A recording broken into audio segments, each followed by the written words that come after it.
Hey, my name is Z and I go by they, them pronouns. Since I'm posting this video when I want to say that I support the Black Lives Matter movement, and I will be posting information and like the card websites down below for that, as well as other things that are going around in the world, and some like GoFundmes for Black trans women and people in need who need it, if that makes sense. Okay.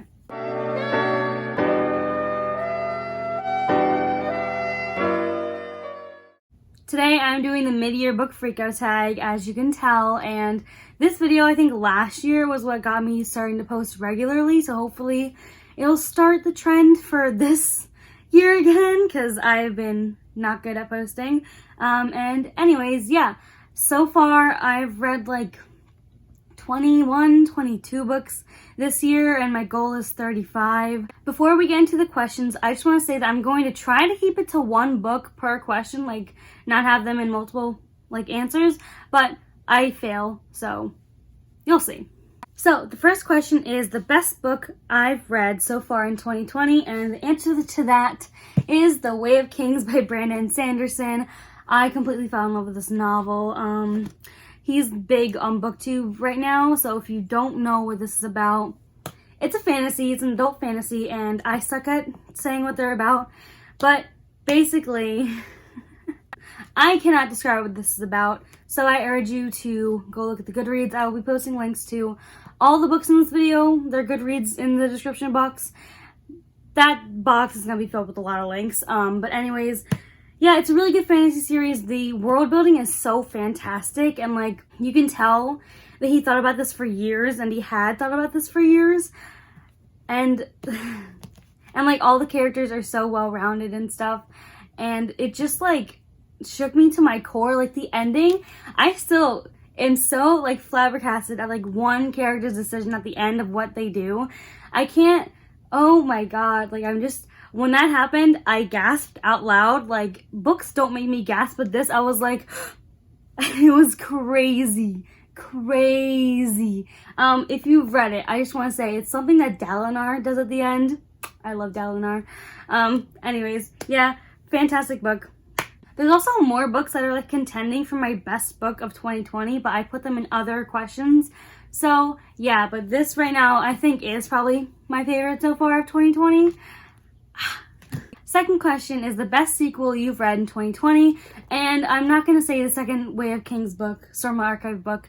I'm going to say the second volume of Classmates by Asumiko Nakamura. This one's called Sotsugayose,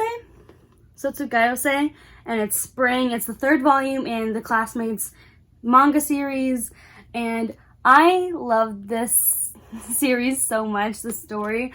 If you don't know what it is, it's about these two boys named Kusakabe and Sajo, and they are in the same class and they fall in love, and yeah, it's really cute, and it doesn't just stop when they get together. Like, it goes on to that. It goes on from that, because in this novel, in this volume, there's more to be dealt with. And in this novel, they actually graduate from school. I keep saying novel, it's a manga. And the drawing is so beautiful, and I love these characters so much, and it's such a nice relationship that they have, and they love each other so much. And I read this before 2020, but like I bought these in 2020, and then I reread them, and they just bring me so much comfort. So, yeah, I want to say, there's a movie of the first volume of this series. It's called Dokusei. I'll spell it right here. And it's so good. You should go find it and watch it somewhere, because amazing. Question number 3 is new release you haven't read yet but want to, and I have a lot for this, so I'm only going to name 4. And the first one is The Anti-Virginity Pact by Katie Wismer. I'm currently reading this, which is like why I have it with me right now. Yeah, I love Kate's Book Date. That's her BookTube channel, and this book's really good so far. And yeah, the other books are King and the Dragonflies by Kaysen Callender, Loveless by Alice Oseman. I've been waiting for Loveless for like since she announced it.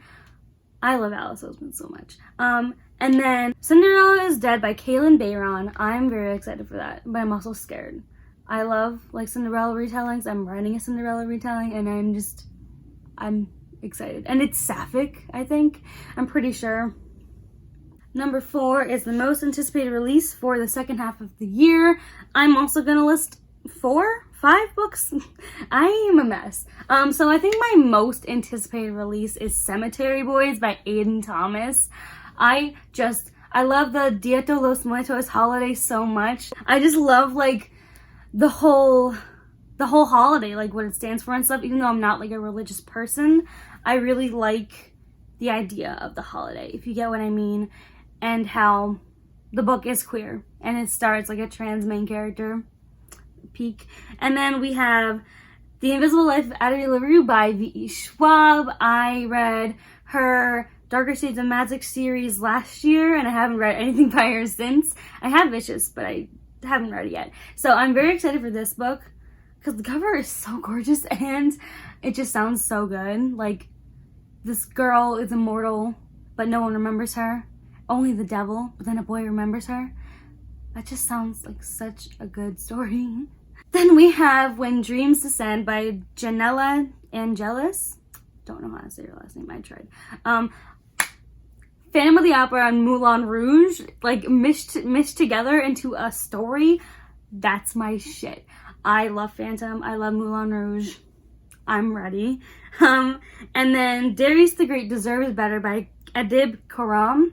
I read Darius the Great Is Not Okay last year or 2 years ago. I love this book. I love the first book so much, and I'm so excited to see where like Darius like ends up in like a romance. I'm so excited. I want to see him fall in love. Number 5 is The Biggest Disappointment, and I don't want to say I was disappointed by this book because I knew I wasn't gonna like it, but I still had hope because some people like it and some people like hate it, and I ended up hating it. And it's Twilight by Stephanie Meyer. I had to read this for a vampire class for college, and I hated it. I hate it so much that I think it's funny when I read it. Like, it's just so sexist. It's so racist. It makes me want to scream. And, yeah, that's all I have to say about that. The movies are hilarious. The book's hilarious. The whole concept of life and death, though, makes me want to scream. We didn't get to read it in my class, but we talked about it. And we compared it to Twilight, and it's so sexist what Stephanie Meyer did. I want to scream from the rooftops. Next, number 6, Biggest Surprise. There's 2 for this one as well. The first one is a webcomic series called Lore Olympus by Rachel Smythe. Is it Smythe? I don't know. Anyways, this webcomic has been very, like, popular for a while now, and I was always hesitant to read it because it was so popular and the art just, like, didn't really vibe with me. But then I read it and I fell in love, and it's amazing. And I, like, binged it, like, in, like, 24 hours. It's that good. And I literally bought like the Fast Pass thing to finish the season off because there was like 3 left in the season, so I just finished it. It's so good. It's a Hades and Persephone retelling, but it's kind of modern, kind of not. And like all the gods and goddesses are just so, they're so cool. I love it. I love Hades. I love Hades so much.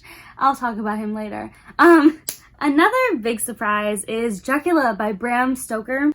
I was surprised that I actually really liked it. I also read this for my vampire class, and I gave it 4 stars. So the book is really like sexist and inherently sexist, but the female characters also had some agency, and I really liked the idea of like vampirism being linked to like female sexuality, which is what I always linked it to when I was reading. Like, because it was for my class and stuff, so we had to analyze it. And I just really like the concept of it. And this book is so gay, but it's not because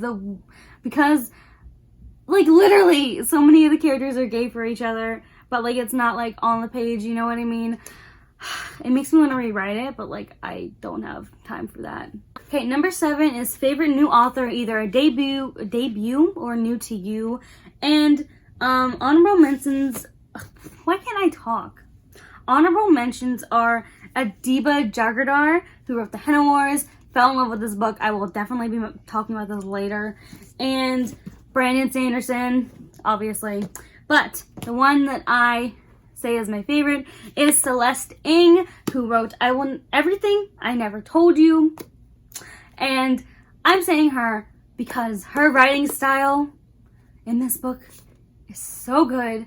It's like creepy. Okay, it's like third person omniscient, but it's like this like really like know-it-all voice, but like atmospheric voice.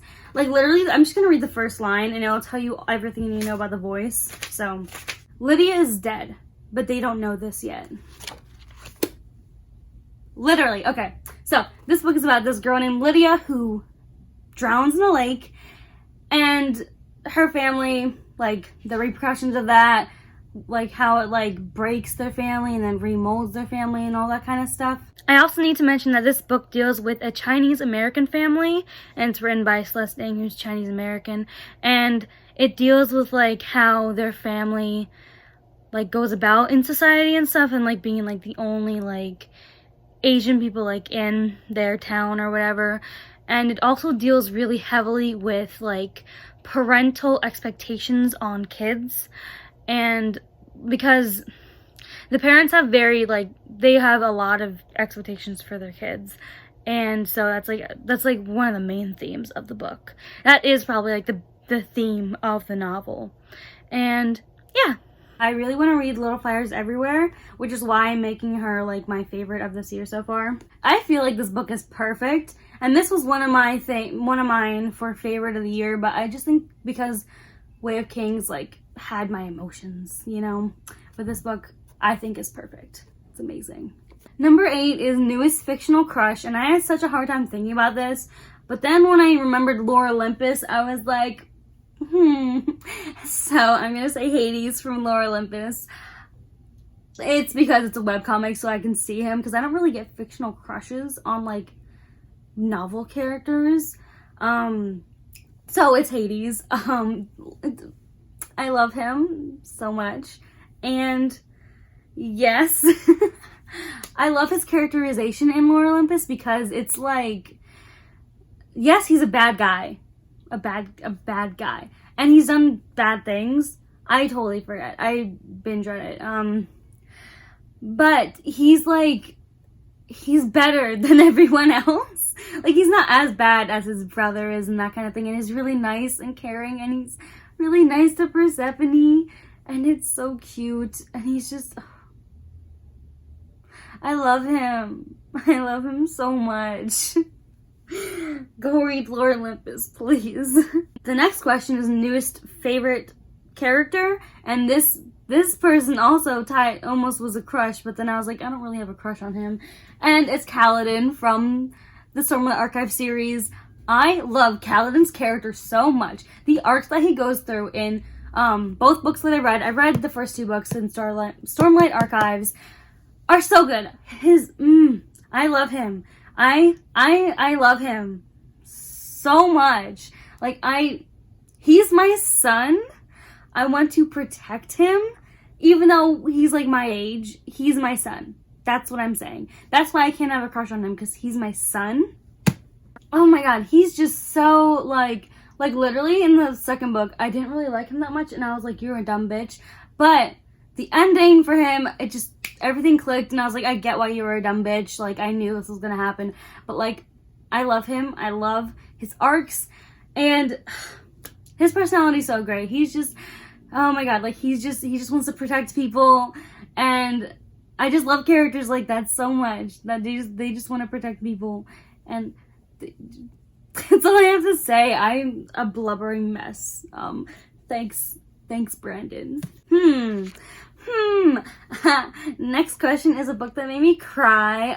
Lots of books made me cry so far this year, but the one that made me cry the most was Monday's Not Coming by Tiffany D. Jackson. Okay, this was the first book that I read on audiobook, like the first novel, and it was an experience, let me tell you. So I would, I have Animal Crossing, so I would play Animal Crossing, do, mindless stuff, chopping wood or whatever, and so I would listen to the audiobook, and when something happened, if you read it, you know, I started sobbing. I literally had to put down my Switch and I was just like crying and crying and crying for like 10 minutes. And I was like, okay. And I like wiped my tears or whatever. And then I went back to play. And then like another line, like it was still playing the whole time and I was just sobbing.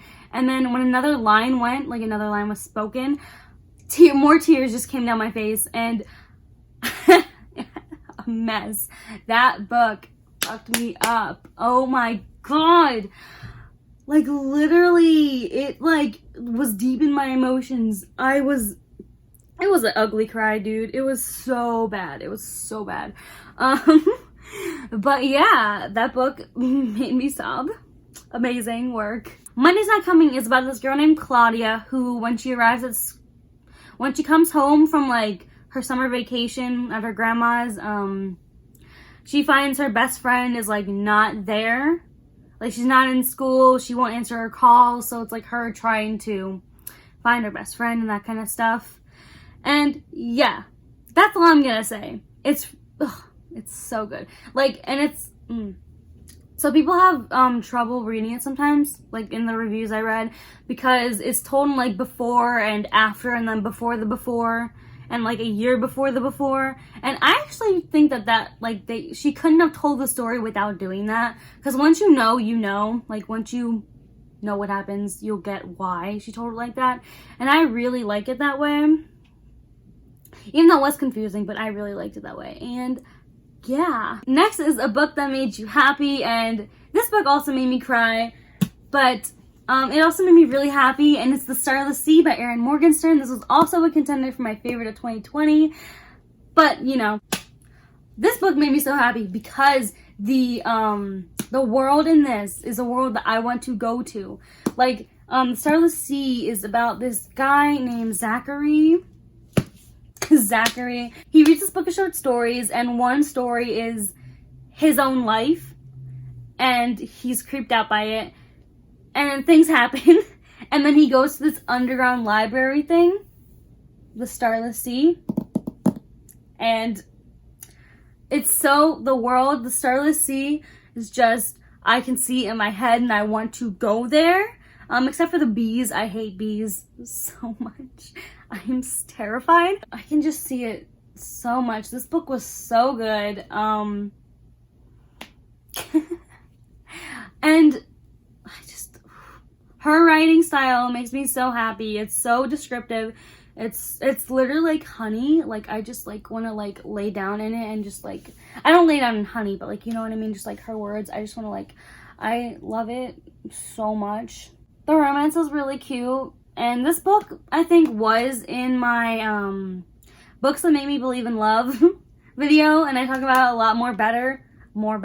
I talk about it better in that video. So if you're interested in it, go check out that video. It'll be in the cards, and go look at it up on Goodreads. And yeah, when I closed this book, like when I finished it, I just started sobbing. It was fun. It was great. I love this book. Question number 12 is the most beautiful book you've bought or received this year, and literally it's The Hannah Wars by Adiba Jagardar. Do you see this cover? Like, I'm taking it to mean cover-wise because, like, do you see this? It's so beautiful. And, like, is it this way? It's this way. Oh, my God. I'm literally in love with this so much. Like, it's, oh, my God. And it's, like, do you see this? It's so beautiful. Like, oh, my God. Look at this. Look at the flowers. This is terrible. And then, like, the chapter headings are like this. Oh my God. Yeah, this book also made me very happy and also made me cry. So that's something. I love this book so much. Anyways, it's about this girl named Nishat, and in school they're doing, like, this business thing where you all, like run a business for the semester or something like that. And so she starts a henna business, and then this girl that she was friends with in elementary school comes back named Flavia, and she also starts a henna business, but like she's like culturally appropriating Nishat's culture, you know? And yeah, it's a really cute romance. They fall in love, obviously, and I just... So good. I love the family relationship in this book. I love the art. I just... Beautiful inside and out. But the outside is... oh my god. It's so beautiful. It's so beautiful. Oh my god. The last question is, what books do I need to read by the end of this year? And obviously the ones I said before, all the new releases. Some of these books are going to be different ones. So, first thing is I need to finish reading The Promised Neverland. I forget who it's by because I don't have anything in front of me because of it. This manga series I've been reading, and I stopped reading because I was like at the last update of it.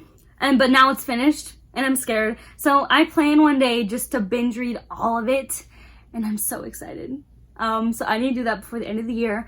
Also, if you haven't read it, read it. Also, watch the manga. It's on Hulu. Watch the manga. Watch the anime. It's on Hulu. Basically, it's about these kids in this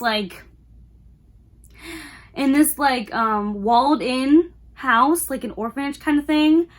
And then they find something, they figure something out, and then makes them realize that they have to escape. And that's all I'm gonna say, because the rest would be spoilers. So good. These kids are so smart. Okay, sorry. I just need to talk to someone about this. Anyways, I also want to finish reading the Shadow and Bone trilogy because I have started it. I read the first book. I just haven't read the second or third book. So I want to read those by the end of the year. So that's probably going to be like all the books that I read by the end of the year because I don't really read that fast. And school's coming up again, so yeah. That's it for this video. If you liked what you see, you can like this video and subscribe down below and maybe check out my other videos, even though I haven't posted since February. But yeah, hopefully I'll make more of these videos soon. Everything that I said will be in the description box down below, as well as links to follow me on like Twitter, Instagram, Goodreads, that kind of stuff. So come be my friend and we'll have some fun. And yeah, I'll see you soon.